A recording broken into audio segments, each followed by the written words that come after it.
إن الحمد لله نحمده ونستعينه ونستغفره ونؤمن به ونتوكل عليه ونعوذ بالله من شرور أنفسنا ومن سيئات أعمالنا. من يهده الله فلا مضل له ومن يضلل فلا هادي له أي فلن تجد له وليا مرشدا. ونشهد أن لا إله إلا الله وحده لا شريك له ونشهد أن سيدنا ومولانا محمدا عبد الله ورسوله الذي أرسله بالحق بشيرا ونذيرا وداعيا إلى الله بإذنه وسراجا وقمرا منيرا. أما بعد فقد قال الله تعالى في كلامه المجيد. সকলে পড়ুন أعوذ بالله من الشيطان الرجيم. بسم الله الرحمن الرحيم. وفي السماء رزقكم وما توعدون. وقال الله تعالى ادعوني أستجب لكم. صدق الله العظيم وصدق رسوله النبي الكريم ونحن على ذلك لمن الشاهدين والشاكرين والحمد لله رب العالمين.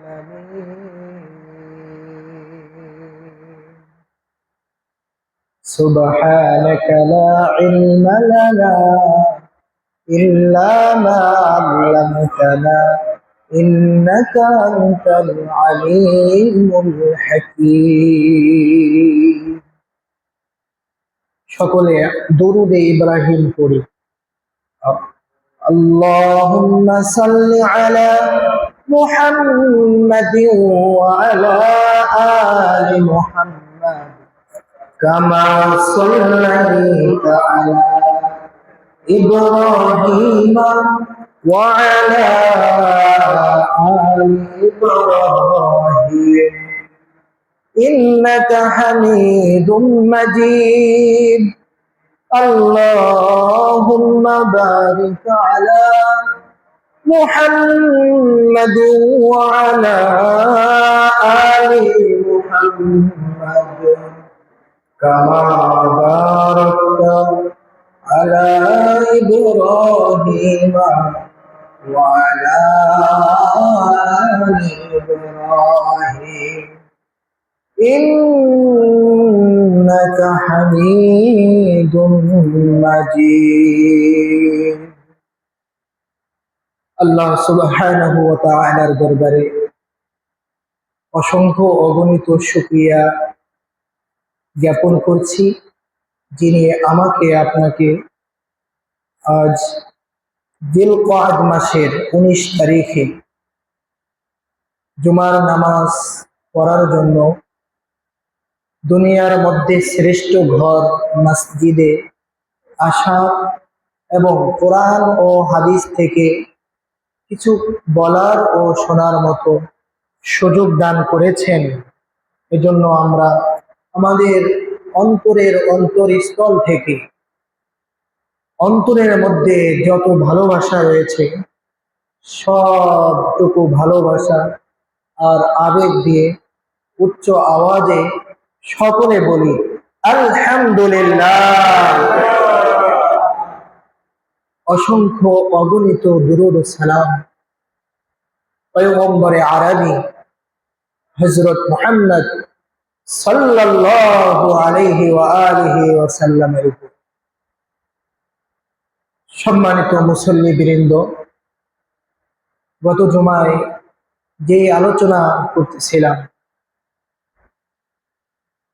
Mecca Medina, Mecca Medina, মক্কার সাথে মদিনার সাথে আমাদের কিসের সম্পর্ক আছে বলেন? আমাদের আত্মিক সম্পর্ক, আমাদের কলবের সম্পর্ক, হৃদয়ের সম্পর্ক, ভালোবাসা। মক্কা মদিনার সাথে যার সম্পর্ক নাই সে একজন পরিপূর্ণ ঈমানদার মুসলমান নয়। মক্কা মদিনা বলতে আমি গত জুমায়ও বলেছি, যেই মক্কায় যেই মদিনায় আল্লাহর নবী সাল্লাল্লাহু আলাইহি ওয়াসাল্লাম জাহেলিয়াতের যুগে, অন্ধকারের যুগে আল্লাহ পাক রব্বুল আলামিন তাকে প্রেরণ করেছিলেন। এই অন্ধকার দূর করে দিয়েছেন নবীকে পাঠানোর মাধ্যমে। সুবহানাল্লাহ। আল্লাহর নবী সাল্লাল্লাহু আলাইহি ওয়াসাল্লাম যেখান থেকে দাওয়াত দেওয়া শুরু করেছেন, নবীজি যেখান থেকে হিজরত করে মদিনায় গিয়েছেন, সব কিছু আল্লাহ পাক রব্বুল আলামিনের নির্দেশে হয়েছে। সুবহানাল্লাহ। নবীজি হিজরত করেছেন কার নির্দেশে? আল্লাহর নির্দেশে। নিজ ইচ্ছায় হিজরত করেন নাই, আল্লাহ নির্দেশ দিয়েছেন, নবীজি গিয়েছেন। আল্লাহর নবী নিজের থেকে কোনো কিছুই বলেন না। আল্লাহ বলেছেন ওয়ামা ইয়ানতিকু আনিল হাওয়া ইন হুয়া ইল্লা ওয়াহয়ুন ইউহা, ইন হুয়া ইল্লা ওয়াহয়ুন ইউহা। আল্লাহ যা ওহীর মাধ্যমে অবতীর্ণ করেছেন আল্লাহর নবী তাই বলেছেন। সুবহানাল্লাহ। বলেছিলাম মক্কা মদিনা, এর অর্থ এই নয় মক্কার যারা রাজা প্রজা আছে তাদেরকে ভালোবাসতে হবে, তাদের সাথে সম্পর্ক রাখতে হবে। বিষয়টা কি এটা? সম্পর্ক রাখতে হবে আল্লাহর ঘরের সাথে, কাবা শরীফের সাথে। আল্লাহর নবী মদিনায় রওজা মুবারকে শুয়ে আছেন, ওই রওজা মুবারকের সাথে। মক্কা মদিনার সাথে সম্পর্ক রাখার অর্থ আল্লাহর ঘর বাইতুল্লাহ কাবা শরীফ আর মদিনায় আমার আপনার নবী, সর্বশেষ নবী আল্লাহর হাবিব হযরত মুহাম্মদ সাল্লাল্লাহু আলাইহি ওয়াসাল্লাম যেই রওজা মুবারকে ঘুমিয়ে আছেন, ওই রওজা মুবারকের সাথে। মুহতারাম হাজিরিন, আমাদের অন্তরে কি আশা জাগে না?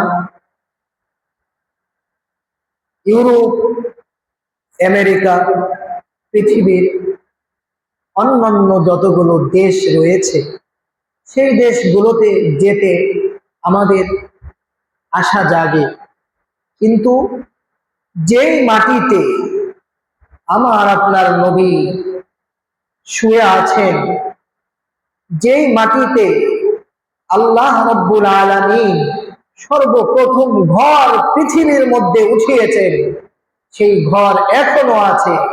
যেই জায়গা থেকে আল্লাহ রাব্বুল আলামিন ফেরেশতার মাধ্যমে মাটি নিয়ে সর্বপ্রথম মানুষ হযরত আদম আলাইহিস সালামকে সৃষ্টি করলেন, সেই জায়গায় কি একটু যেতে মনে চায় না?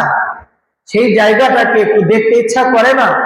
শুধু তাই নয়, ওই ঘর, ওই কাবা, ওই বাইতুল্লাহ দেখে যখন কোন মুসলিম, যখন কোন মুমিন যেই দোয়া করে অন্তর থেকে যেই আশাটা জাগে, আল্লাহ রাব্বুল আলামিন ফেরেশতাকে বলেন, ফেরেশতা এই যে আমার বান্দা, এই যে আমার বান্দি কত দূর থেকে এসেছে, কত আশা নিয়ে এসেছে, আমাকে আমাকে ভালোবাসে, আমার ঘরকে ভালোবাসে, আমার নবীকে ভালোবাসে, আমার দিকে প্রথম তাকাইয়া ওর অন্তরের মধ্যে যে আশা জাগ্রত হয়েছে, ফেরেশতা ওই আশাটাকে পূর্ণ করে দাও। সুবহানাল্লাহ।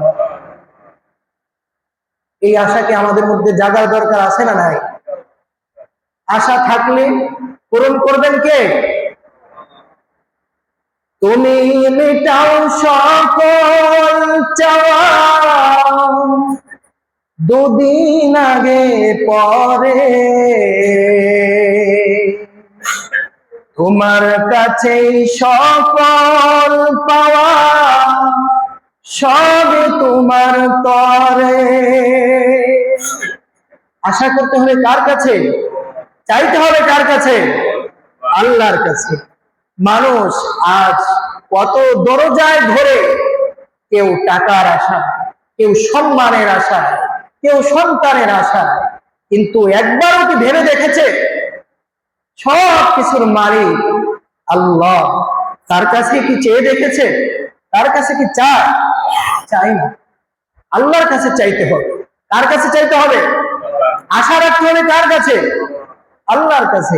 আমি যে আয়াতটি পড়েছি, আল্লাহ তাআলা এই আয়াতের মধ্যে বলেছেন, ওয়া ফিস সামাই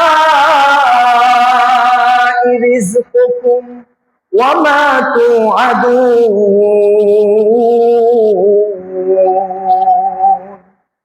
আল্লাহ রাব্বুল আলামিন জানায়া দিয়েছেন, তোমাদের রিজিক এবং তোমাদেরকে যে ওয়াদা দেওয়া হয়েছে তা আসমানে রয়েছে। সুবহানাল্লাহ। কোথায়? আমাদের রিজিক কোথায়? আসমানে। আমাদেরকে আল্লাহ যে ওয়াদা দিয়েছেন, সেই ওয়াদা আল্লাহর কাছে। আসমানে তো কি? কার কাছে? আল্লাহর কাছে। এই আল্লাহর কাছে চাইতে হবে। আল্লাহর কাছে চাইলে আল্লাহ রাব্বুল আলামিন সাথে সাথে দান করে। সুবহানাল্লাহ। মানুষ আজ পীরের কাছে যায়, বিভিন্ন মানুষের কাছে যায়, বিভিন্ন দরবারে যায়, কিন্তু আল্লাহর কাছে চায় না। আল্লাহর কাছে কোন চায়? চাওয়ার কথা কার কাছে বেশি? আল্লাহর কাছে। আল্লাহ জানাই দিয়েছেন, উদউনি আস্তাজিব লাকুম, তোমরা আমাকে ডাকো, আমি আল্লাহ রাব্বুল আলামিন তোমাদের ডাকে সাড়া দিব। তোমাদের ডাকে সাড়া দিয়ে তোমরা যা কিছু চাইবা, আমি আল্লাহ রাব্বুল আলামিন তোমাদেরকে দান করে দিব। সুবহানাল্লাহ। চাওয়া লাগবে কার কাছে? আল্লাহর কাছে চাইতে হবে। ভরসা করতে হবে কার কাছে? আল্লাহর কাছে। আল্লাহ রাব্বুল আলামিন কুরআনুল কারীমের মধ্যে বলেছেন, লাউ আন্নাকুম ওয়ালাউ আন্না আহলাল কুরা আমানু ওয়াত্তাকাউ লাফাতাহনা আলাইহিম বারাকাতিন মিনাস সামাই ওয়াল আরদ। আল্লাহ রাব্বুল আলামিন বলেন, ওয়ালাউ আন্না আহলাল কুরা আমানু, যদি গ্রামবাসীরা আল্লাহর প্রতি ঈমান আনতো, ওয়াত্তাকাউ, এবং আল্লাহকে ভয় করত, আল্লাহ বলেন লাফাতাহনা আলাইহিম বারাকাতিন মিনাস সামাই ওয়াল আরদ। আল্লাহ বলেন আসমান আর জমিনের মধ্যে যত বরকতের দরওয়াজা রয়েছে, সকল দরওয়াজা আমি আল্লাহ ওই গ্রামবাসীদের জন্য খুলে দিতাম। আল্লাহর উপর ভরসা করে কারা? যারা ঈমানদার, যারা মুমিন, যারা আল্লাহকে বিশ্বাস করে, একমাত্র তারাই আল্লাহর উপর ভরসা করে, আল্লাহর কাছে চায়। আর যাদের ঈমান দুর্বল, যাদের ঈমান কম, তারা ভাবে অমুকের কাছে না গেলে হবে না, তমুক না দিলে চাকরি হবে না, এটা হবে না, ওটা হবে না। কিন্তু এটা কখনো ভাবে না সব কিছুর মালিক কে? কে? সব কিছুর মালিক আল্লাহ। চাকরি দেওয়ার মালিক কে? ব্যবসা বাণিজ্যের মধ্যে বরকত দেওয়ার মালিক কে? আমাকে আপনাকে আল্লাহর ঘর পর্যন্ত, নবীজির রওজা মুবারক পর্যন্ত জিয়ারতের তৌফিক দেওয়ার মালিক কে? সব কিছুর মালিক আল্লাহ। আর চাইতেও হবে আল্লাহর কাছে, কিন্তু মানুষ আল্লাহর কাছে চায় না, ভাবে অমুকের কাছে গেলে হবে, তমুকের কাছে না গেলে হবে না। এইটা ভাবার কারণে আজ মানুষের মধ্যে এই কষ্ট, এই কষ্ট। চাওয়া লাগবে কার কাছে? আল্লাহর কাছে। যারা আল্লাহকে বিশ্বাস করে, যারা আল্লাহকে ভরসা করে, আল্লাহর উপর তাওয়াক্কুল করে, আল্লাহর নবী সাল্লাল্লাহু আলাইহি ওয়াসাল্লাম হাদিসের মধ্যে জানাইয়া দিয়েছেন, লাউ আন্নাকুম তাতাওয়াক্কালুনা আলাল্লাহি হাক্কা তাওয়াক্কুলিহি লারাযাকাকুম কামা ইয়ারযুকুত তাইর। আল্লাহর নবী হাদিসের মধ্যে জানাইয়া দিয়েছেন, তোমরা যদি আল্লাহর উপর সত্যিকারের ভরসা করতে, তবে তিনি তোমাদেরকে, পাখিদেরকে যেভাবে রিজিকের ব্যবস্থা করেন, তোমাদেরকেও ওইভাবে রিজিকের ব্যবস্থা করে দিতেন। সুবহানাল্লাহ। ভরসা করতে হবে কার উপরে? হযরত আইয়ুব আলাইহিস সালাম, নাম শুনছেন? হ্যাঁ? তার সম্পদ গেল, সন্তান গেল, পরিবার চলে গেল। ঘটনা অনেক বড়, সংক্ষেপে বলতেছি। সন্তান গেল, পরিবার গেল, সম্পদ গেল। আল্লাহর কাছে দোয়া করেন, রব্বি আন্নী মাসানিয়াদ দুররু ওয়া আনতা আরহামুর রাহিমিন।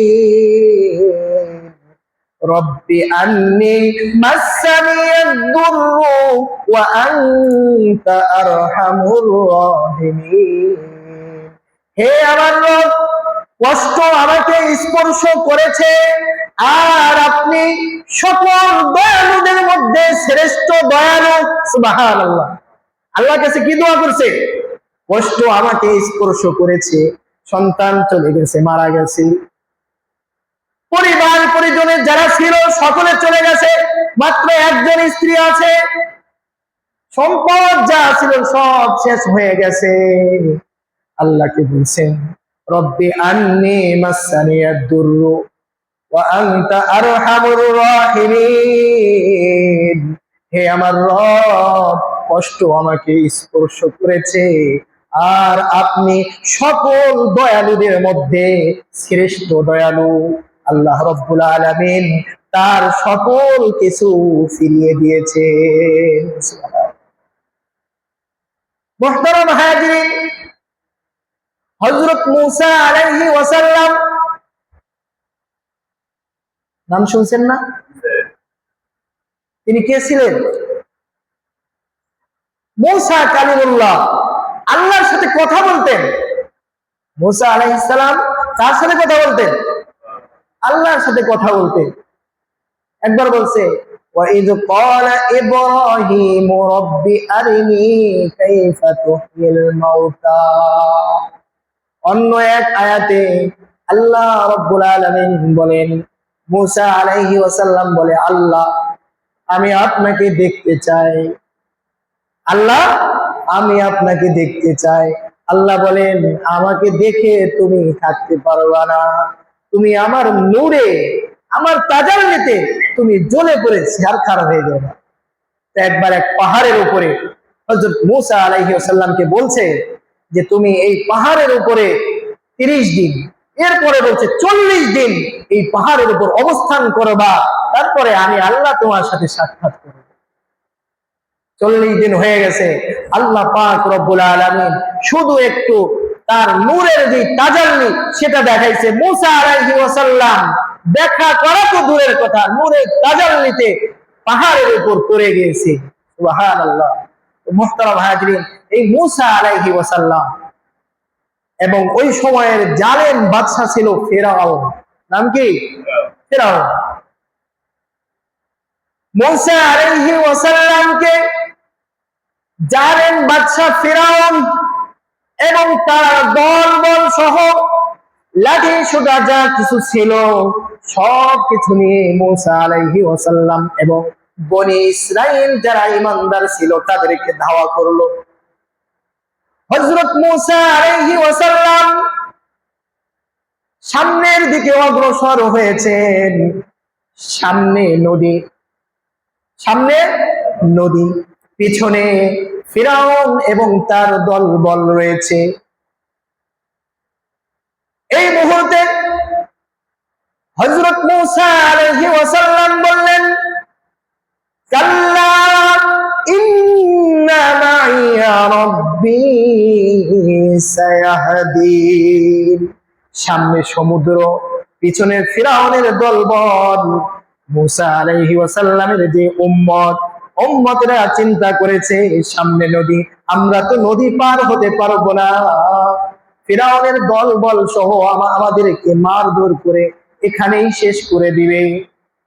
এই কথার প্রেক্ষিতে হযরত মূসা আলাইহি ওয়াসাল্লাম আল্লাহর উপর যে তার অগাধ বিশ্বাস, অগাধ তাওয়াক্কুল, সেটা প্রমাণিত হয়ে গেল। আল্লাহ তাআলা বলেন, কাল্লা ইন্না মাইয়া রাব্বী সায়াহদিন।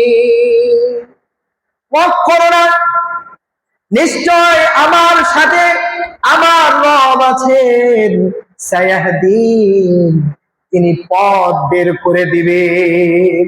শুধু তাই নয়, সায়াহদিন, অচিরেই অবশ্যই এই সমুদ্রের ভিতর দিয়ে তিনি রাস্তা বের করে দিবেন। সুবহানাল্লাহ। আল্লাহ রাব্বুল আলামিন সমুদ্রের ভিতর দিয়ে রাস্তা তৈরি করে দিলেন, যেই রাস্তা দিয়ে হযরত মূসা আলাইহিস সালাম এবং বনি ইসরায়েলরা সুন্দর করে চলে গেল। কিন্তু ফিরাউন এবং ফিরাউনের যে দলবল ছিল সবগুলো যখন ওই রাস্তা দিয়ে নদীর মাঝখানে গেল, আল্লাহ রাব্বুল আলামিন পানিকে অর্ডার দিলেন, পানি দুই পাশে থেকে মিশে যাও। ওই পানির নিচে পড়ে ফিরাউন এবং ফিরাউনের দলবল যারা ছিল সব সেখানেই ধ্বংস হয়ে গেল। মুহতারাম হাজিরিন, তো বলতেছিলাম যে তাওয়াক্কুলের উপর ভরসার মতো যদি ভরসা করা হয়, আল্লাহর নবী বলেছেন, কামা ইয়ারযুকু তায়র, আল্লাহ রাব্বুল আলামিন পাখিদেরকে যেভাবে রিজিকের ব্যবস্থা করে দেন, এই মানুষ যারা আল্লাহর উপর বিশ্বাস রয়েছে, আল্লাহর উপর দৃঢ় ঈমান রয়েছে, আল্লাহ রাব্বুল আলামিন তাদেরকেও ওই পাখির মতো এখনো রিজিকের ব্যবস্থা করে দিতে পারেন কি পারেন না? পারেন। এজন্য আল্লাহর উপর ভরসা রাখতে হবে। চাইতে হবে কার কাছে? সবকিছুর মালিক কে? সর্বপ্রথম কার কাছে চাইতে হবে? আল্লাহর কাছে। আপনি ডাক্তারের কাছে যাচ্ছেন, ডাক্তারের কাছে যাওয়ার আগে একবার আল্লাহকে বলেন, আল্লাহ তুমি তো এই রোগ দিয়েছো, তুমি তো এই মুসিবত দিয়েছো, আল্লাহ তুমি না ক্ষমা করলে কেউ ক্ষমা করতে পারবে না। আল্লাহ তুমি না আরোগ্য দিলে কেউ আরোগ্য দিতে পারবে না। আল্লাহ তুমি না সুস্থ করলে কেউ সুস্থ করবে না। আল্লাহ তুমি দয়া করে মায়া করে সুস্থ করে দাও, আল্লাহ তুমি সুস্থ করে দাও। আল্লাহর কাছে আগে দোয়া করেন, এরপরে যত ডাক্তার আছে, যত যা কিছু আছে সব ব্যবস্থা করেন। সর্বপ্রথম কার কাছে চাইতে হবে? আল্লাহর কাছে। যে দিয়েছে তার কাছেই চাইতে হবে। ক্ষমা করতে পারে সেই, সুস্থ করতে পারে সেই, যিনি আল্লাহ। মুহতারাম হাজিরিন, তো বলতেছিলাম যে হযরত মূসা আলাইহি ওয়াসাল্লাম আল্লাহর উপর যে তাওয়াক্কুল করেছেন, এই মুহূর্তে আল্লাহ তাআলার প্রতি যাদের ঈমান দৃঢ় রয়েছে, আল্লাহ পাক রব্বুল আলামিন অবশ্যই তাদের দোয়া কবুল করেন। মুহতারাম হাজিরিন, তো বলতেছিলাম চাইতে হবে একমাত্র আল্লাহর কাছে, ভরসা করতে হবে একমাত্র আল্লাহর কাছে। আল্লাহর ঘর জিয়ারতের যেই মাস চলছে, কয়টা মাস মনে রাখতে হবে? হজের যাওয়ার কয়টা মাস? 3টা মাস। কয়টা মাস? শাওয়াল, জিলকদ, জিলহজ। এই 3 মাসে আগে আল্লাহর ঘর জিয়ারত করার জন্য মানুষ বিভিন্ন দেশ থেকে রওনা হতো। আর এখন তো দেখা যায় আজকে রওনা করলে সকালে সন্ধ্যার মধ্যে মনে করেন মক্কায় পৌঁছায় যায়। আর আগে কয় মাস লাগতো? 2 মাস, 2.5 মাস, 1.5 মাস, এরকম টাইম লাগতো। এখন তো লাগে না। এই জন্য আল্লাহ পাক রব্বুল আলামিন কোরআনের মধ্যে বলেছেন, আল হাজ্জু আশহুরুম মা'লুমাত।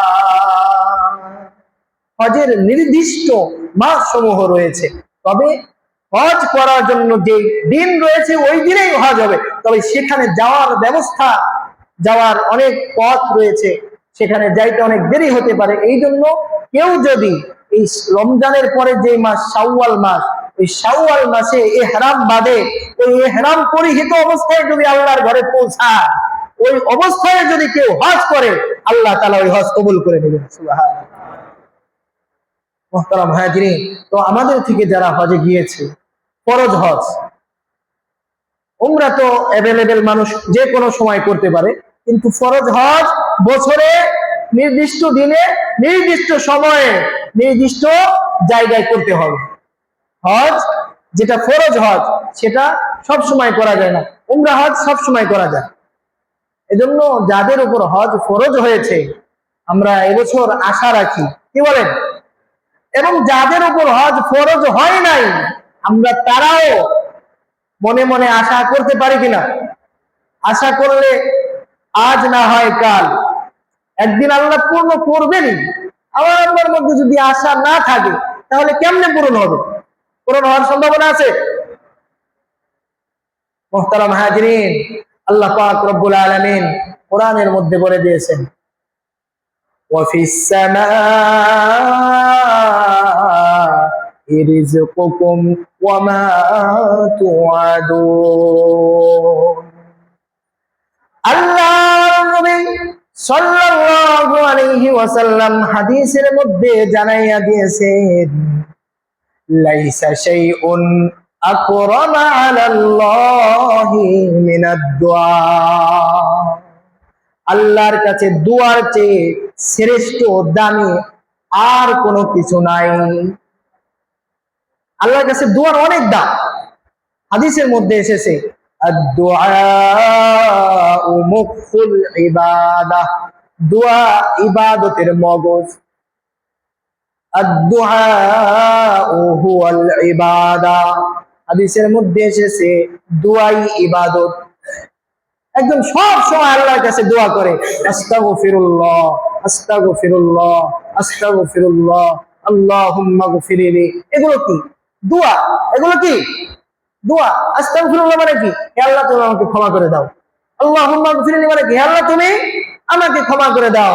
তো এইভাবে যদি আমরা বলতে থাকি, আল্লাহ মরণ আগে একবার হলেও আল্লাহ তোমার ঘর, তোমার হাবিবের রওজা জিয়ারতের তৌফিক দিও। দেখা গেছে বলতে বলতে বলতে এক সময় আল্লাহ কবুল করে ফেলাইছে। আল্লাহ কিভাবে যে নিয়ে যাবে সেটা কেউ জানবে না। মুহতারাম হাজিরিন, আল্লাহ তাআলা কোরআনের মধ্যে জানাই দিয়েছেন, ওয়া মান ইয়াত্তাকিল্লাহা ইয়াজআল লাহু মাখরাজা ওয়া ইয়ারযুকুহু মিন হাইসু লা ইয়াহতাসিব। আল্লাহ রাব্বুল আলামিন বলেন, যে ব্যক্তি আল্লাহকে ভয় করে, তাকে ভয় করে আল্লাহ রাব্বুল আলামিন, তারপর যত কঠিনই থাকুক না কেন, আল্লাহ তাআলা তাকে ওই কঠিন পথ থেকে, কঠিন মুসিবত থেকে, কঠিন বিপদ থেকে আল্লাহ তাআলা তার বের হওয়ার রাস্তা সব আল্লাহ বের করে দেন। সুবহানাল্লাহ। কে বের করেন? কি করলে? আল্লাহকে ভয় করলে। পৃথিবীর কোনো মানুষকে নয়, তাকে, আল্লাহকে। এরপরে আল্লাহ বলেন, ওয়ারযুকুহু মিন হাইসু লা ইয়াহতাসিব, তাকে এমন জায়গা থেকে আল্লাহ রিজিকের ব্যবস্থা করে দেন যেটা সে কখনো ভাবেও নাই, যেটা সে কখনো কল্পনাও করে নাই। মুহতারাম হাজিরিন, যারা আল্লাহকে ভালোবাসে, যারা আল্লাহকে ভয় করে, যারা আল্লাহর উপরে তাওয়াক্কুল করে, আল্লাহ রাব্বুল আলামিনের কাছে দোয়া করে, আল্লাহ রাব্বুল আলামিন তাকে এমন অবস্থায় আল্লাহর ঘর জিয়ারতের তৌফিক দিবে যেটা সে কখনো কল্পনাও করে নাই। চাইতে হবে, পারবো তো ইনশাআল্লাহ। কার কাছে যাওয়া লাগবে? আল্লাহর কাছে। যে যত আল্লাহর কাছে চাইবে আল্লাহ পাক রব্বুল আলামিন তাকে তত বেশি দান করবে। মুহতারাম হাজিরিন, এর অর্থ এই নয় নামাজ নাই, কালাম নাই, শুধু সব সময় আল্লাহর কাছে চাইলাম, হবে? নামাজও পড়তে হবে। ইসলামের 5টি খুঁটি, কয়টা? 5টা। তো সর্বপ্রথম হলো আল্লাহর প্রতি বিশ্বাস, ঈমান। দ্বিতীয় নাম্বার হচ্ছে নামাজ, তৃতীয় নাম্বার হচ্ছে যাকাত, চতুর্থ নাম্বার হচ্ছে হজ, প্রথম নাম্বার হচ্ছে রোজা। তো আমি নামাজ পড়লাম না, আমার আল্লাহর প্রতি ঈমান নাই, আমি শুধু আল্লাহর কাছে হজ করার জন্য চাইলাম, আর 4টে না, একটা হলে হইব? এই 4টাও যার তৌফিক আছে সেটা করতে হবে। পঞ্চম নাম্বার মনে করেন হজ, হজের সবচেয়ে বেশি আবেগ। আল্লাহর কাছে যা চাইবেন, দেখবেন আল্লাহ তাই পূর্ণ করে দিবেন। বুঝতে পেরেছেন? যা চাইবেন আল্লাহর ঘর দেখে আল্লাহ পাক রব্বুল আলামিন আপনার অন্তরের এই আশাটা পূর্ণ করে দিবেন। এখানে যাইতে মনে চায় না, উমরা করতে হইলেও একবার যাবো ইনশাআল্লাহ। যাদের উপর হজ ফরজ হয় নাই, আমরা নিয়ত করি আল্লাহ যদি টাকা পয়সা দেয়, 1.5 লক্ষ টাকা লাগে, কয় লক্ষ বর্তমান? 1.5 লক্ষ টাকা হইলে উমরা করে চলে আসা যায়। নিয়ত করেন যে আল্লাহ যদি সুযোগ আর তুমি আমাকে জীবিত রাখো, তাহলে ইনশাআল্লাহ এই বছরের মধ্যে যাইয়া তোমার ঘর, তোমার হাবিবের রওজা মুবারকে সারা জীবন আমরা নামাজের মধ্যে দুরূদ শরীফ পড়ি, করি না? আত্তাহিয়াতু পড়ি, বিভিন্ন জায়গায় দাঁড়াইয়া কিয়াম করি, মিলাদ করি, সারা জীবন তো দূরে থেকেই করলাম। আল্লাহ একবার তোমার নবীর রওজা মুবারকের কাছে যাইয়া বলবো আসসালামু আলাইকা ইয়া রাসূলুল্লাহ। আমরা বলি ইয়া নবী সালামু আলাইকা, সেখানে যাই বলবো কি আসসালামু আলাইকা ইয়া রাসূলুল্লাহ, আসসালামু আলাইকা ইয়া হাবিবাল্লাহ। সামনে রাখা, দূরের থেকে আমরা বলি আল্লাহ যেন আমাদের সবাইকে মরার আগে একবার হলেও আল্লাহর নবীর রওজা মুবারক জিয়ারতের এবং আল্লাহ তাআলার যে ঘর পৃথিবীর মধ্যে সর্বপ্রথম, এই ঘরটা আল্লাহ আমাদেরকে তওয়াফ করানোর তৌফিক দান করুন। আমিন। ওয়া আখিরু দাওয়ানা আলহামদুলিল্লাহি রাব্বিল আলামিন। যারা সুন্নাত